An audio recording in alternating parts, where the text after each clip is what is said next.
We're looking at the rosters here.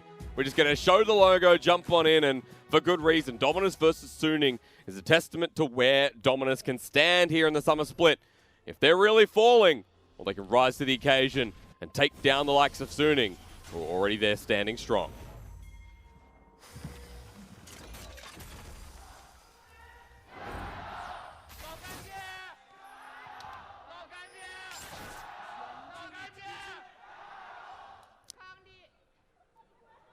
That is the next series, my friend. LGD will be playing in the next series. That all said, I want to be able to see what the keystones are here. We'll have a quick look across, because Maple, I always love lethal tempo is here. It's just personal favorite. You get into the mid to late game fights, and you don't stop. Yeah, that's always a good kind of debate point around Azir players around, because you see Halo Blades, Lethal Tempo, Comet. Electrocute. Yeah, that's true as well. But yeah, Lethal Tempo is just a great team fight tool that you're able to use for yourself. And you know he's going to be able to get out of lane pretty scot-free with this one. I'm not too concerned with the poke, because there is none, that he's going to be dealing with. So I think he's going to get shoved in. I think that's like if once Twila is able to get level 9, rank 5 on Q. But you can already see. Big start from Xiaopeng, straight to the blue buff, which was watered out early.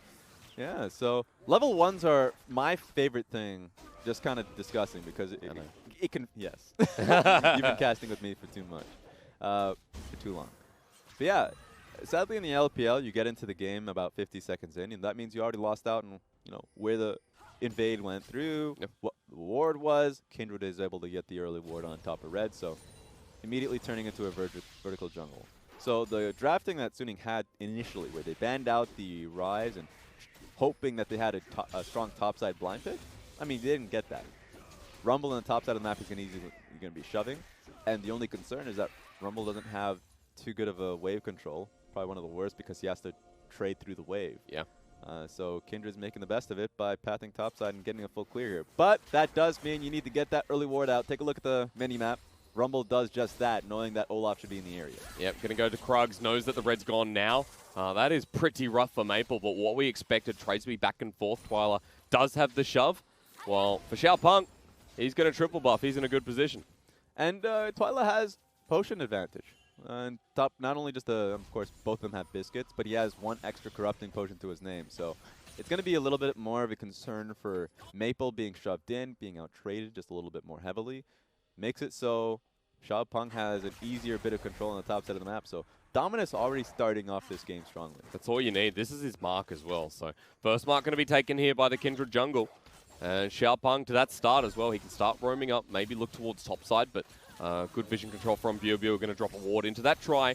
And Xiaopeng wasn't going to go there anyway. There we go. And it respawns, or at least the mark comes back onto the map about every 40 seconds. Yep. Makes it so you can now start focusing on the next few camps, which is Raptors plus Gromp.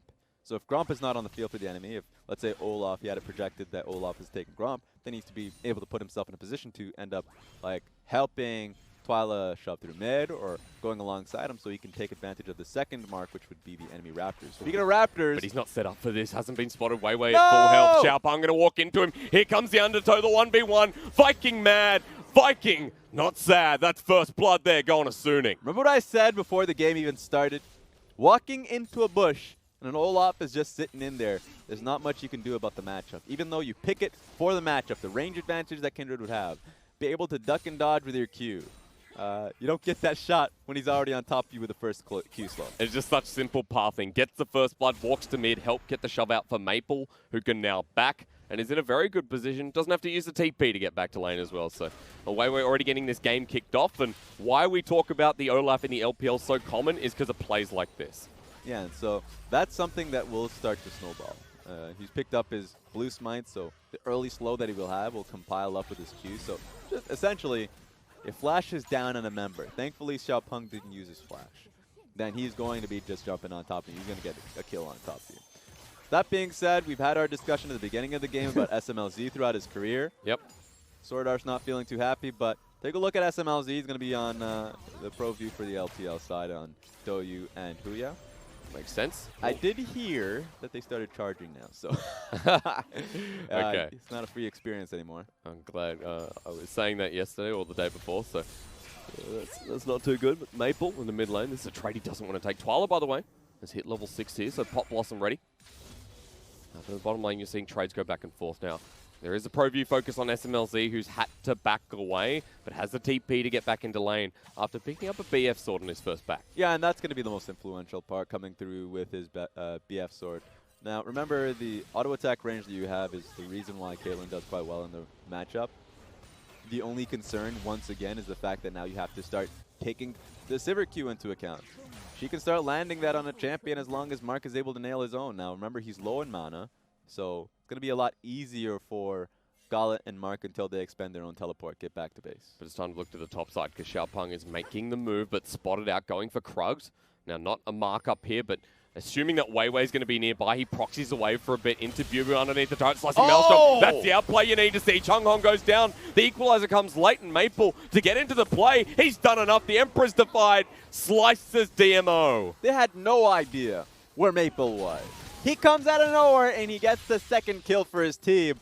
So well played and well orchestrated by Suning. Split across the board as well. Give one to top, jungle, and mid. And Maple makes the roam happen, doesn't miss out on too much. Apart from this half a wave, best roam of his game. I sang the praise of Maple for that play, but Biubiu to start it all off.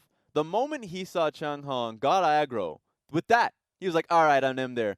I can immediately get the stun proc on top of him. 2 turret shots and he's dead. So you'd have to question Chanhong in that exact situation. Why he even started out before the wave hit, before Kindred was in position. He set them out to dry. They would have still lost that because, you know, Weiwei was in the area at the exact same time of Maple. But they didn't even give themselves a chance to start it all off. This just puts Xiaopeng so far behind as well. Already 10 CS in the jungle that he's dropped by. His second death of the game as well. And he's out of it. He's picked up 1 mark. That's simply what it is right now. He's out of the game. It sucks at this stage. He can make another play. I think his best play would be... We're looking bot side. I'm thinking bot or mid. Okay. He just needs to start farming up is my call. If he gets to level 6, he's going to be happy. But if he ever tries to go for a gank at the same time as Olaf, who's out-leveled her, has Ragnarok, and you don't have Flash, that's suicidal. So I think it makes a lot of sense for him to farm up to 6 and then try and look for a gank through mid or bot. Especially since in the LPL, we have Warriors Olaf 99% of the time. So it's just far more efficient. That's the issue with Cinderhawk in general, the tank build. But final chapter. Wow, SwordArt took 1 bit of damage and that was it. It sucks when you get hit by that first Q. Yep. You gotta feel the pain. So that was heal burned by SwordArt. 2 summoners down in the bottom lane, but both flashes available. While Xiaopeng is making the aggressive move towards blue buff, but mistimed, looking for his mark instead. But they do not know that that river was warded, that there was an extra ward that caught Xiaopeng in rotation. Take a look at this. There's a 1v1 going to happen though, because Chanhong is overheated in that moment. Has the equalizer. Could have been the fight back for a solo kill. Yeah, not much happens here. He's going to be able to eat the wave at his tower. I'm thinking about what Rumble should do here. I'd push and base. Be a good timing. But speaking of base timing, this is getting a little rough. It's getting annoying for the bottom lane, but Weiwei's nearby. GALA and Mark still able to poke out the wave, and Smlz takes that one and thinks about going back. It's funny how a ranged matchup is redefined when Yuumi is into the mix. Yes. Like the whole idea of Caitlyn versus Sivir. Largely, Caitlyn's pretty ecstatic about the matchup. Then you have to deal with the effective range of Yuumi, and that's just infinity. It actually just hurts. When you set out the boomerang blade like that and you follow that up, Smlz, the 90 caliber net just to get him out. And a bit of turret plating there for bottom lane of DMO while the dragon gets started up. It was still divided between him and Mark, unfortunately. You'd want the full gold onto GALA, but it's all right. That cat gets gold too. Gonna be pretty happy about it. And the dragon adds on to the mix. When you have bottom lane priority, this makes it very easy for Xiaopeng to start this one up and take it away. So, trying to pull himself back into the game. That'll be a starting piece alongside the Scuttle Crab. And now I'm just happy about what Xiaopeng has done. He's really focused on the lanes that are doing well. Doesn't make any abnormal ganks. Allows Twila, GALA, and Mark to just essentially continue to shove out their lanes so they can do what they can do in the bottom side of the map. Now it's going to be a game for them about Dragon. Next one's going to be Ocean. They can essentially try and look for the next one. I think Suning are going to be pretty confident picking that fight. But take a look at the swap here. 10 minutes in, we see this from multiple teams. Yes. Their next goal is going to be Rift Herald. Very common in the LPL. Like, again, that 99% stat I'm going to use here again. has been the go-to in the past couple of weeks. So the Kindred now has a Yuumi attached to her. Will be walking up to the top side, but this is spotted out. Good pixel brush ward here from Suning. They'll be onto it straight away. But they can't do anything. Okay. They've kept their dual lane to the bot side of the map. Unless if they're looking for a play here. They're hard forcing This underneath is really the turret. weird. Smlz takes the turret. Equalizer comes down. Biubiu forces the flash out of Chanhong. They get the stun eventually. Light binding into the big beam. SwordArt takes 2 turret shots and dies. Ace in the hole will get it, but a 1-for-1 trade. That was messy from Suning. It was. But they felt like they were forced to make the play. Usually teams just rotate their dual lane topside. Match them if you can. But they put themselves in a 1v, in a lane swap situation with no objective bot side. So it really felt like Biubiu was set up to fail. He made the teleport bot side, and I think that was a good heads-up play. Execution obviously is difficult when a Rumble just has ultimate. They're going to struggle now as well because DMO have the upper hand. They're going to get first turret blood. Mid lane is stable for them. So this is a good recovery into the game as to what before was small wins. This definitely a big one. And this goes back to what made Dominus so strong last split. The IQ. The understanding of how to play out the early portions of the game. And even though Xiaopeng, as you had mentioned, fell behind early, it wasn't his fault. He just got surprised. Yeah. And so he understood you need to play through his bot side and take a look at this. No one's here for this as well, so a bit more damage going to go on that top side. And Chanhong coming in for Smlz. Here we go into the flame spitter. Help! Smlz getting the rest of Suning, but is he going to die before then? One electric harpoon lands, but they get the light binding down, they get the damage. He is dead. Smlz even picks up the kill, but the Rift Tail's still going. All right, we ain't stopping anywhere. Take it. Suning keep trading off these kills for objectives, and DMO getting the upper hand. Biubiu finally here, but that net inhibitor turret, getting ahead of myself as well, almost goes down.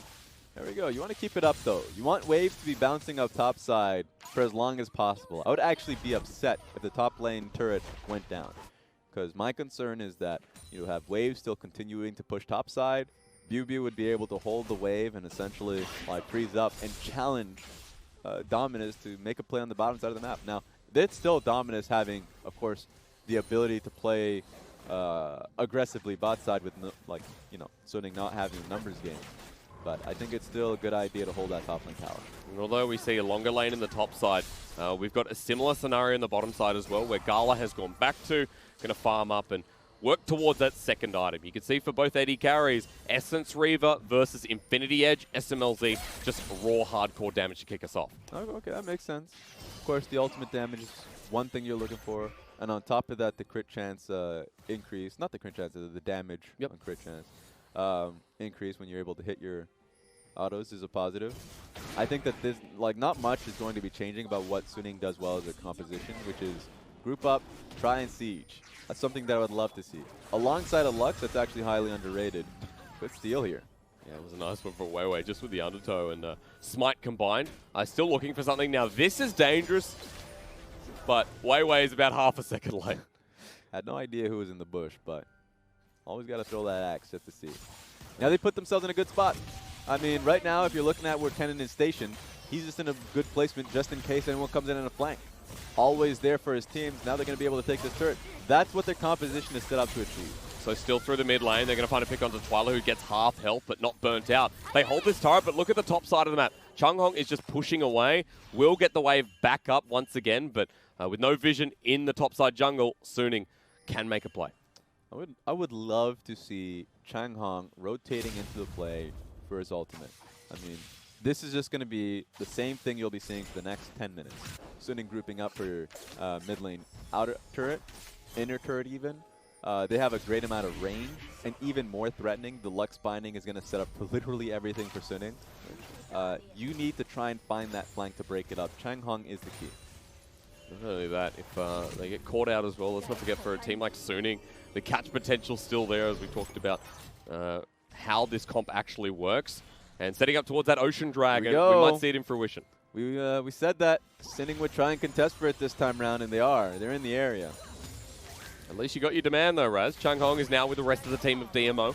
He's going to be spotted out in a full 5-on-5 in the works. Gotta watch out, Weiwei. Oh, wait a minute. Wait, Biubiu's in the middle. He flashes in with a slicing maelstrom. Finally, the Lamb's Respite comes out, but now for Suning, Maple shuffles them backwards. The Azir in full control as he just turns onto GALA. Lethal tempo in effect, but ace in the hole it is as Biubiu making the escape and Twila chasing him down. He's done low. He sends out a shuriken just to try and save his life. Twila pops on top of him though as DMO come out roughly even. Such a strong fight for Suning at the end, and they're the ones that can stand tall off this one. Double binding. Yeah, I take it back. Not roughly even. In fact, Twila even feeling the measure. A 3-for-2 trade in the end, and this turret going down with the Ocean. Yes, so that's the major win for Suning. The fact that they are much stronger at the end of the fight, they could pick up the tower that they've been sieging for, and the one that they were even fighting for at the beginning with the Ocean Dragon. Huge fight win for Suning. Mountain following up from that as well. We'll look at how this started. Biubiu came out big with his Kennen ultimate. Now, the Kindred ultimate made all things come awry, but this is why the Azir seemingly was so influential here. Remember, the Kindred got picked into the Azir. They knew the Azir was locked in rather early, and that's one of the major weaknesses of the Kindred pick is any champion that can boot you out of your own ultimate. Now, he technically, they were still in the ultimate by the end of the duration of his own ulti, but he kept the enemy team in the fight. There was no strong disengage from Dominus, and that's what was really a strong factor for Suning there. And when Olaf walks into the middle of that ult, you get him low, you get him fast attacking, so that when that ult stops, the Olaf pretty much rampages at you anyway. So there's so many elements of Suning that can succeed through the Lamb's Respite. A lot of spread gold here. We're talking about turret plating. A lot of that, the reason is because Mark decided to keep around GALA for a little bit too long. That would have been a larger gold for GALA at the end. It was a little unfortunate there, but if you just take a look through it, that was just because topside was just completely run roughshod by that Rift Herald. So Dominus got themselves back into the game because of that, but because of the last team fight, you know, Suning was able to retain that. This is when you feel bad for the KFC, you know, the Colonel. Because this game has been a back and forth. He has no idea where to go. Of course, 2,000 gold lead here for Suning after that last fight. And big items that were already on the board. You're now looking at a needlessly large rod in the top side. Biubiu looks like he's going for the Spellbinder once again. Good call here. I'm just going to go back and say... that, you know, the whole Colonel thing, I wouldn't rear my head out too. Okay. I wouldn't touch it. He's trying to defend the Colonel. I mean, personally speaking, if this game's coming out and you've been wrong about 80% of the time, you hide your face. I'm not sure what a Colonel's win rate is, but I think it's not too bad. So I'll side with the Colonel, see what he says, but Raz, my concern in this game at the moment, the fact that Smlz silently getting more and more gold. Up in this top lane, gets a solo turret. He already had the rapid fire cannon. He picked up another kill in that fight. And while Suning keep him quiet and Twila farms his side wave, they're making a move in the top side around the Caitlyn. I'm not too happy with the fact that he was alone. It's nice that now Lux is in the area. You saw how close the last fight was with, you know, Smlz almost getting picked up by Chanhong. But this is what you want to see out of Suning's composition. I just do not think that Dominus needs to consistently look to trade on the opposite side. I think they should challenge for these fights because if you look at Suning's composition, they don't have a lot of great, strong, like frontline disengage options. They have a lot of wonderful offensive abilities, and I think if we're coming down to it, Cannon's ultimate is probably going to be a great way to disengage from flanks, but I mean, it's not too strong. You can play around it. In fact, the best way of doing that is the Rumble ultimate. Yep. The fact that they're trading gold, I think, is not the right call, but, you know, they're still in the game. If they want to make these trades as well, play the aggressive move. Go turret for turret. They're missing out on TPs on the side of DMO. GALA and Twila both don't have that mobility. We're Suning 3 TPs on the side ready to go.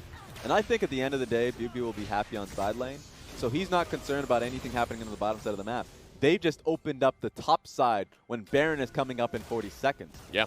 So there is so much pick potential on this squad. They can move between the inner mid and inner top lane turret. So they have a lot of options here. Suning should never leave the top side. Vision's blind in that top side as well. While DMO have control over the next upcoming dragon, it's not going to matter.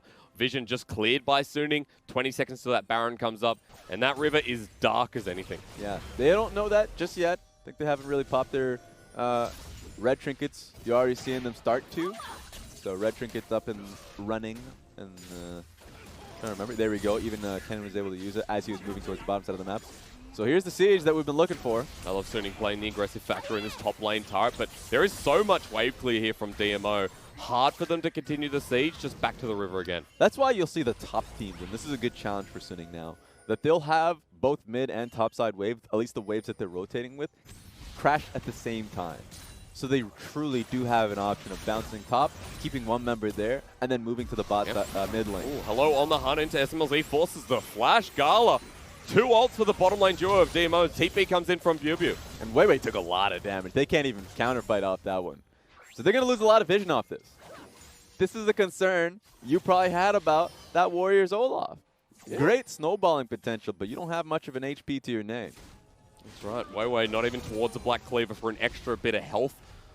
So as he picks up the dragon, he will be able to pick up some of the lettuce leaves in the river and head towards the mountain straight away. That's spawned, and no one from DMO around it. Yeah, and I mean, at this point, when you're getting shoved in mid lane, you can't do too much. Rumble's in position, though, so you can already see them starting to get there. If it's slow enough, they'll take this fight. Chanhong has been spotted out, and he's starting to do a lot of damage with the Oblivion Orb and that Leandri's Torment in inventory over the wall. Xiaopeng goes for the steal, and he gets it. Take a mark, take the kill, take the prowling projectiles. Weiwei caught out as well. Biubiu out of position, slicing Maelstrom defensively. Never what you want to see out of a cannon. You never want to see Weiwei stuck on the wrong side of the wall.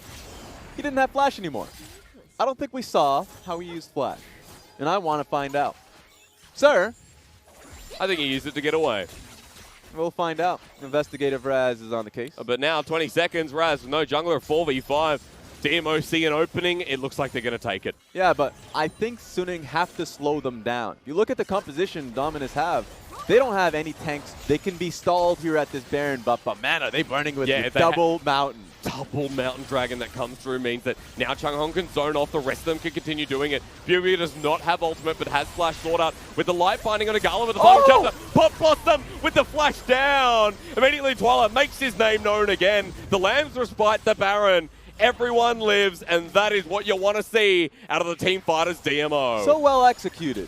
Just on the top side, you saw that Xiaopeng was running out of HP on that Baron buff alone, but used his ultimate to keep himself alive and get that execution on Baron buff while his team was taking the fight. When you have yourself a Sivir with 2 items, and Nico with 2 items as well, and the Rumble just picks up his second. Now with the Baron buff, this team in the mid game starts becoming deadly. Man, I want to see the replay. There's actually, this is the one game. You asked for a double replay, yeah. I'm asking for too many. But that was just so wonderful to see. That fight, when they didn't have a true front line, their ability to kind of trade focus. You can look to focus towards the Baron buff to keep the rest of your team on the fight. Chanhong splitting up his team, the enemy team, and then you get to see the benefit of that. So here's the Rumble ultimate. SwordArt can't do anything to help. So he's trying to burst down Kindred, does that, but of course Xiaopeng keeps himself alive, and you can see the result of the fight that ensued. Mark and Twila paired up there in the end of that fight as well, and that's what made it so magical, was that Mark got the root down after hitting those 3 final chapters, and Twila easy pop blossom for him to execute. At this point, DMO, their execution much better than we expected coming into this. And now running up with the Baron buff and onto Smlz. Chanhong flushes forward, goes golden, survives. The Flame Spitter spitting out some fire breath and a half as the ultimate is wasted again. Biubiu can't get the execution, and Chanhong dying here means that for Suning, this could be the recovery. Onto Twila's fake clone, they get nothing, and Xiaopeng and GALA both live. Execution goes awry, but still the fight over to DMO. Another great Rumble ultimate that just kept Smlz on that red carpet. He wanted to get away, but there was one option, and he had to walk that line. So that's tough, dog. That's, you know what, I feel that. He's improved so much over the course of this game. It's been the story of Chanhong gets bullied out in the earlier portion, caught out, surprises, I believe you put it. Now to the point where this Rumble being perfectly executed, where other teams in the LPL can't make that same execution. Yeah, so let's take a look at this one more time. Rumble ultimate comes through while he's already slowed, by the way. If he goes to the right, he's getting chased down by Chanhong. He still did at the end of the day. That's flash and, of course, stopwatch to be able to make his case.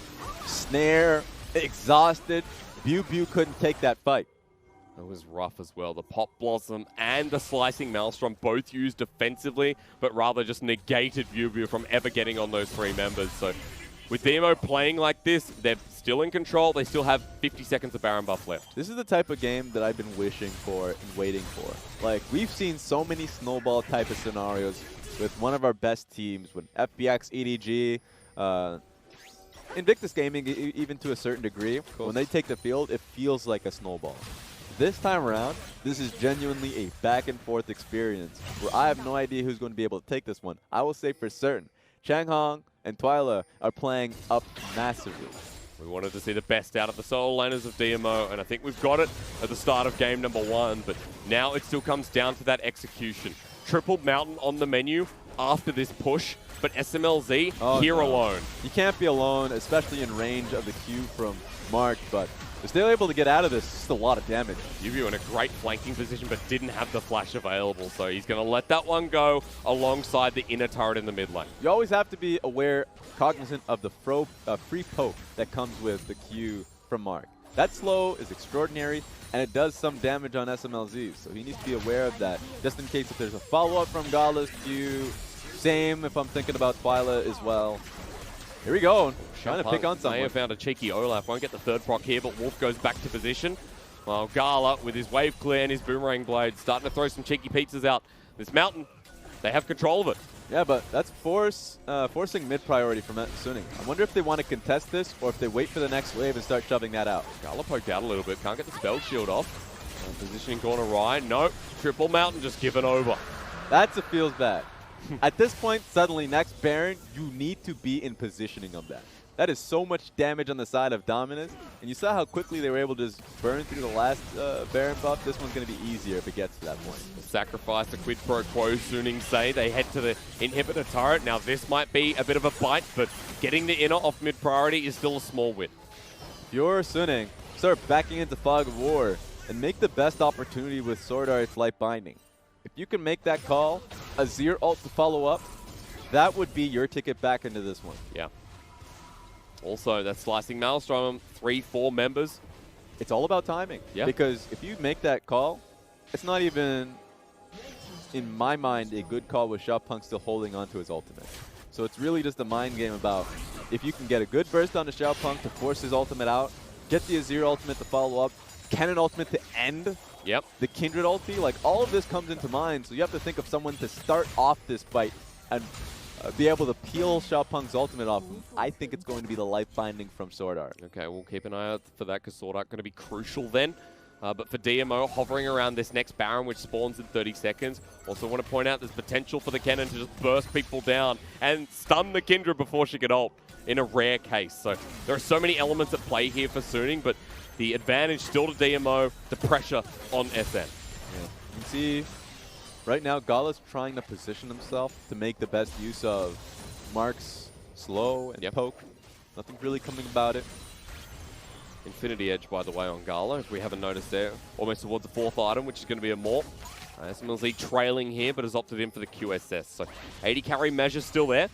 Measuring up better for GALA. And remember, both supports are Enchanter supports at the end of the day. Yep. Their itemizing breakpoints are incredibly crucial to how they succeed right now. So you see Athene's Unholy Grill on both ends. Ardent Sensor is something I'm looking towards Mark. He has double AD carry that he can work with both Xiaopeng and GALA. So right now, Xiaopeng is at a pretty good point of his build. If he has that Ardent Sensor on top of him, he's doing amazing things. So, oh no, you don't want Smlz leading the charge on this. Okay. With Triple Mountain as well. Suning in a bad position in the mid lane. Wave clear comes through once again from DMO. And they're still barreling up here, but Light Binding does connect. No follow through. But now Dominus have peeled them away from the Baron buff, areas that they had heavily control warded. So they're going to lose so many wards that they've set up. They don't have wards themselves out for this one. So if they get cleared out, they need to go back to base and be able to recharge themselves. Scattered around this mid brush, they're going to eventually run on over. Chanhong going first. Now, this is an aggressive move from DMO, but they still want that priority after clearing out the vision that they've spotted. Yeah, they got good control now. It's going to be on Suning to try and force mid lane priority again. This is the type of games you see in North America. And you see these LCS games where it's like them sitting mid and trying to get some pivot. I think Suning are going to get really uncomfortable with the situation. They're going to have to make a call on who starts Baron. They don't want Dominus to make that call with triple Mountain Dragon. Biubiu's made his way back into the river while Smlz into the bottom side. Weird positioning here, but Smlz taking a buff away. He's going to be slow to the fight if it happens. If they start this, they will burn through it. You need to push them away from the pit. Or maybe take the fight. Xiaopeng gets locked on down with the Light Binding Rage. You called it, but it's not going to be the play that makes it. While On the Hunt was popped by GALA. They didn't think they had enough damage to force Xiaopeng off it. He has a lot of sustain with the Yumi, so this is a mind game that is actually favoring Dominus. Oh, are they going to start it? Suning a They're hit. doing it. If they get caught out. They want the fight. They're going to turn for it. It makes it so easy for Lux to be able to get her life binding. Let's see if we can get it. Smlz is just chunking this as well, so get ready, because DMO have not found Biubiu. Let's see if he can get it. He's coming in slowly. Level 15, Kennen has ulti. They get the Baron. Chanhong spots him out. Biubiu goes into the slicing Maelstrom. It's over the edge as well. GALA walks out of the Kindred ult, and Kindred dies herself too. Now the cat with the final chapter lockdown. Chanhong has to carry the fight, but I think it's already over. Suning again just come up huge with a massive flank from the Kennen. Perfectly executed. That's what you want to see in slow, burning, tense situations. Suning just played it to the core perfectly. Head down mid, look for the game, because I think those death timers are done too long. Yeah, way too long, way too long. They got the members now. They've got this one. Well, Suning, there was a question of this game because Dominus looked to be back in form, but suddenly it comes down to one play, and Suning closed the door before Dominus could walk on through. This was a tough call at the end, so let's talk about it, because we have a best of 3. It ain't the end just yet. We get the hit and nail on the fact that you had triple